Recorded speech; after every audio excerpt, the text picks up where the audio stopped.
ሳንባ ምች ወይም ኒሞኒያ እና ቀዝቃዛ አየር ወይም ንፋስ ምን ግንኙነት አላቸው? አብዛኛው ሰው ብርድ ወይም ንፋስ የሳንባ ምች ያመጣል የሚል ሐሳብ አለው። ነገር ግን ቀጥተኛ የሆነ ምንም አይነት ግንኙነት የላቸውም። ልጆች የሳንባ ምች የሚያዙት በቅዝቃዜ ወይም በንፋስ ሳይሆን እኛ በምንፈጥረው ምቹ ሁኔታ ነው።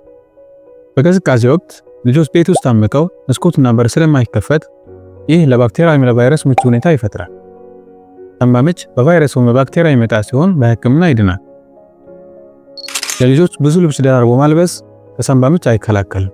ነገር ግን ክትባት ማስከተብ፣ እጅ ንጽህና መጠበቅ፣ መስኮት መክፈት፣ ቤት ውስጥ አለማጨስና በሳንባ ምች የተያዘ ልጅ መለየት መከላከያ ዘዴዎቹ ናቸው። አብዛኛውን ጊዜ ወላጆች ልጆች ሲታመሙ ቤት ውስጥ የሚሰጡ ሕክምናን እየሰጡ ያቆያሉ።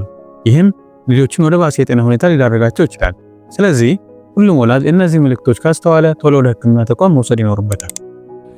ቶሎ መተንፈስ፣ መቃሰት፣ ትኩሳት፣ ሳልና ድካም። በቅዝቃዜ ወቅት ልጆች በሳንባ ምች የመያዝ ዕድላቸው ይጨምራል። ነገር ግን ይህ በቅዝቃዜው ሳይሆን መፍትሄ ይሆናል ብለን ያደረግነው ነገር ለባክቴሪያ ወይም ለቫይረስ ምቹ ሁኔታ ስለሚፈጥር ነው። ፔጃችንን ፎሎ ማድረጉን አይዘንጉ። ይህ መልእክት ሌሎች ወላጆች እንዲዳረስ ኮፒ ሊንክ፣ ሼር እና ሪፖስት ያድርጉ። አመሰግናለሁ።